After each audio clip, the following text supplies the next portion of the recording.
Au chapitre des activités du chef de l'État, le président Macky Sall en Côte d'Ivoire.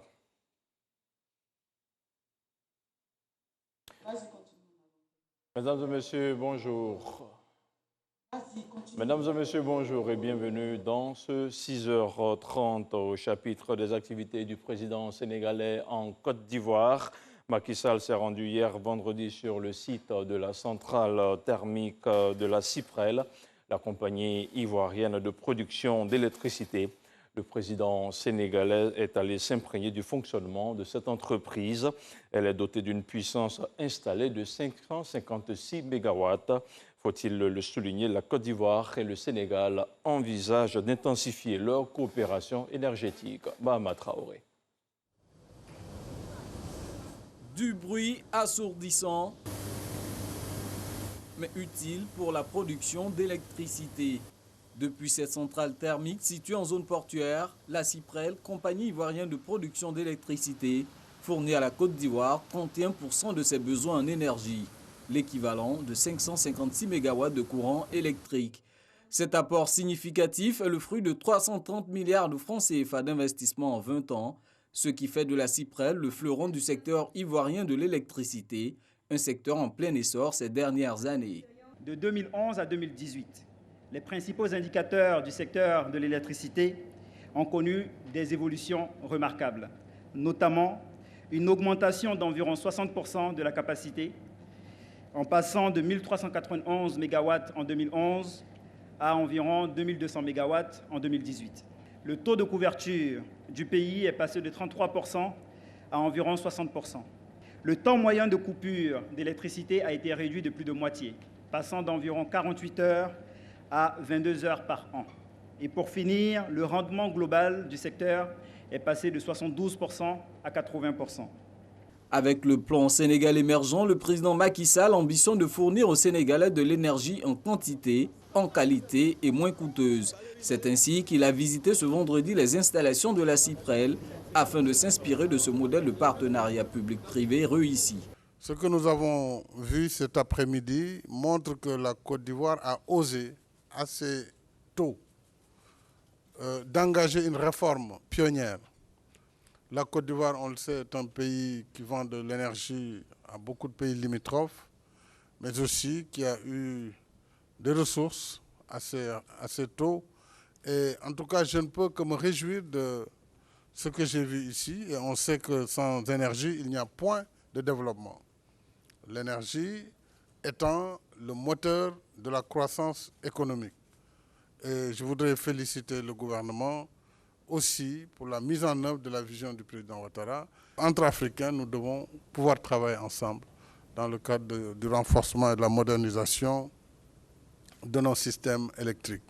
Dans la perspective de cette coopération sud-sud renforcée, la Côte d'Ivoire et le Sénégal viennent de signer un accord de coopération dans les domaines du pétrole et de l'énergie. Des échanges d'énergie sont également prévus entre les deux pays grâce à la réalisation de lignes de postes de haute tension dans le cadre du plan directeur de la CEDEAO sur la période 2019-2033.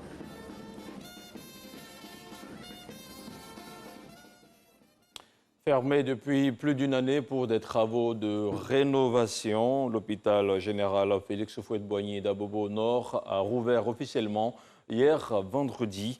Le Premier ministre Amadou Gon Coulibaly a procédé à l'inauguration marquant la remise en service de l'établissement. Un hôpital entièrement rénové et à la pointe de la technologie pour le plus grand bonheur des populations d'Abobo. On fait le point avec Alexis Ouedraogo. Voici l'hôpital général d'Abobo entièrement rénové. Fermé depuis plus d'un an pour d'intenses travaux de rénovation, l'hôpital fait peau neuve au bonheur des populations. En tout cas, quand tu rentrais dans l'hôpital même, tu sentais réellement que la saleté était là. Mais maintenant, tu sens la propreté. Quand tu regardes au niveau des bâtiments, tout est propre. Donc, je suis très heureuse. Pour les patients qui sont à Bobo ici, ceux-là seront bien soignés dans un bon cadre. Et vraiment, c'est une bonne chose. Avant, là, c'était pas du tout joli même. Et puis, en tout cas, les équipements, je n'étais pas trop ça. Mais maintenant, là, dès que tu vois, tu sais que c'est bon. J'ai accouché en gré. Mais si l'hôpital était fini tôt, j'allais accoucher ici. Parce qu'on est très fiers de notre hôpital. Ce vendredi, elles sont d'ailleurs venues nombreuses accueillir le chef du gouvernement pour la réouverture de l'ouvrage. Pédiatrie, gynécologie, chirurgie, tous les services sont mis à la pointe de la technologie, conformément au programme de mise à niveau des hôpitaux de référence sur toute l'étendue du territoire. La vie commence à l'hôpital et se termine à l'hôpital. Et la qualité de la vie aussi se mesure à la qualité de la santé qu'on a. Donc à partir d'aujourd'hui, chez nous à Abobo, c'est un acte concret qui va améliorer notre quotidien, qui va améliorer notre qualité de vie. Et nous sommes très heureux. 13 mois durant, portés par un groupement d'entreprises ivoiriennes, les travaux auront permis à l'hôpital d'intégrer les normes internationales sanitaires. L'hôpital général d'Abobo Nord que nous vous livrons ce jour, complètement rénové et en phase avec les avancées de la technologie, par son équipement matériel de dernière génération, dispose désormais d'un scanner digital de 16 barrettes, d'appareils de radiologie numérique mobile et fixe, d'un mammographe, d'échographe, d'unités complètes d'ophtalmologie, d'audiométrie d'oreille et j'en passe. Pour le ministre de la Santé, il est important que chaque Ivoirien comprenne la politique santé du gouvernement. Notre cérémonie de ce jour marque l'élan du processus de densification du réseau sanitaire qui connaîtra la réception d'une série d'autres établissements. Avec la fermeture programmée du CHU de Yopougon en septembre 2019, ainsi que celle de l'hôpital d'Abobo Sud, c'est une réelle opportunité qu'offre cette mise en fonction de l'hôpital général Félix Houphouët-Boigny. Akawele a invité les agents de santé à être des modèles dans l'exercice de leur métier, à prendre en compte les nouvelles dispositions pour améliorer le service auprès des populations.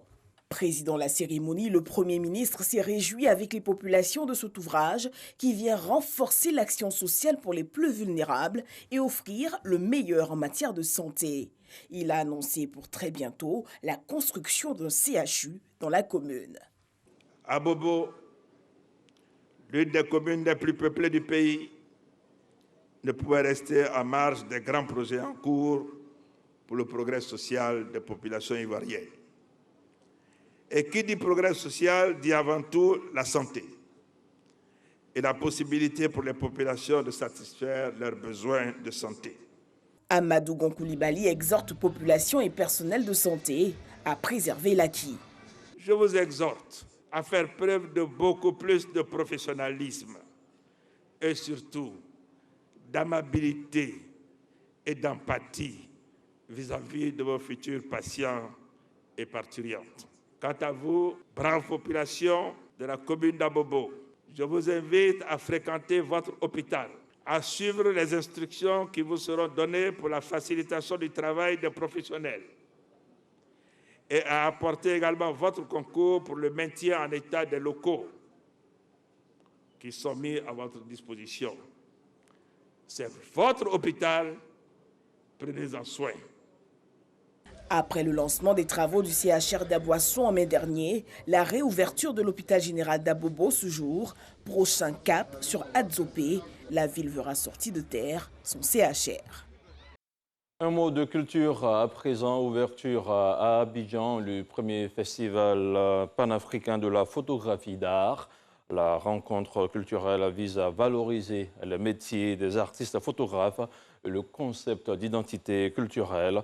Le festival, c'est son nom, se veut également une plateforme d'échange et d'expression créative. Jean-Marc Adjadji Issaïo pour le compte-rendu. J'ai découvert la photographie, je n'ai rien d'autre à apprendre. Citation de l'artiste peintre Pablo Picasso. Bien que classique, la photographie artistique cache des messages. Un idéal véhiculé par la première édition du Festival panafricain de la photographie d'art d'Abidjan, Festifa. Ce festival se propose de valoriser la profession d'artiste photographe et l'identité culturelle des pays participants. Ce que le photographe africain peut apporter à l'art, c'est son africanité, c'est le contenu de ses photographies, puisqu'il est dans un environnement qu'il connaît mieux. Considérant que nous avons des valeurs africaines que nous devons promouvoir, nous avons, dans le but de cette exposition, de les représenter pour que les uns et les autres sachent que très souvent on dit l'Afrique c'est le berceau de l'humanité, mais c'est aussi le berceau de la diversité. Projection photo et partage d'expériences sont au menu de cette rencontre. 10 photographes présélectionnés exposent leurs œuvres sur le thème Afrique, culture, identité. Le photographe artistique, c'est un photographe qui crée l'image avec non seulement sa propre volonté, juste pour éterniser soit un événement, soit un passé. Permettre à la génération future de plus savoir ce qui s'est passé avant eux. Moi, ce que je voulais, c'était déjà travailler avec mes collègues africains. Et donc, je suis contente parce que je retrouve beaucoup d'amis à moi ici. Et ensuite, montrer mon travail.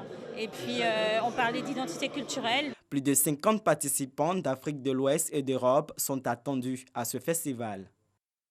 Du sport, du football, la CAN 2019 a débuté officiellement hier vendredi avec la cérémonie d'ouverture qui s'est déroulée au stade international du Caire, un stade construit en 1960 et qui compte 74 000 places. C'est le stade qui abritera tous les matchs de poule des Pharaons d'Égypte. Et après la cérémonie d'ouverture riche en son et en lumière, comme vous venez de le voir, l'Égypte, pays hôte de la compétition de cette 32e édition de la Coupe d'Afrique des Nations de football, n'a pas manqué ses débuts. Et les Pharaons ont assuré le service minimum face aux Warriors du Zimbabwe. Score final, 1-0. L'équipe d'Égypte lance parfaitement sa Coupe d'Afrique des Nations grâce à une victoire contre le Zimbabwe.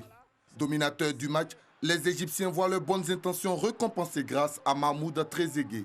1-0 à la pause. La seconde période est toujours à l'avantage des Pharaons, mais successivement, Mahmoud Allah et Mohamed Salah sont mis en échec par le gardien des Warriors. À force d'être constamment sollicité, le gardien de Cap United finit par céder sa place suite à une blessure. Occasion pour Mohamed Salah de tenter de faire le break, mais le gardien remplaçant a le réflexe qu'il faut. Score final 1-0. L'Égypte assure l'essentiel avant sa deuxième sortie prévue le 26 juin contre la République démocratique du Congo. Le commentaire était signé Arsène Okwasi. Place à présent à l'actualité internationale avant de refermer ce point d'information. Vote ce samedi en Mauritanie. Plus d'1,5 million de Mauritaniens sont attendus aux urnes pour désigner le successeur du président Mohamed Ould Abdelaziz. L'ancien général de l'armée était arrivé au pouvoir après un coup d'État en 2008, avant d'être réélu en 2009 et ensuite en 2014. 6 candidats sont en lice, mais après plusieurs semaines de campagne, 3 se sont véritablement imposés comme des figures pouvant incarner l'alternance tant souhaitée par les Mauritaniens. Et puis en France, le général tchadien Mahamat Nouri a été inculpé hier vendredi. Il est accusé de crimes contre l'humanité. Il a été placé en détention provisoire. Il avait été interpellé le 17 juin dernier dans le cadre d'une enquête préliminaire ouverte par le parquet de Paris en mai 2017. L'opposant tchadien est soupçonné d'avoir diligenté des opérations de recrutement forcé des combattants, dont des mineurs au Tchad et au Darfour entre 2005 et 2010. Et c'est ici que l'on s'arrête pour ce jour. Merci à vous tous qui l'avez suivi, ce journal. Je vous retrouve demain à 6h30.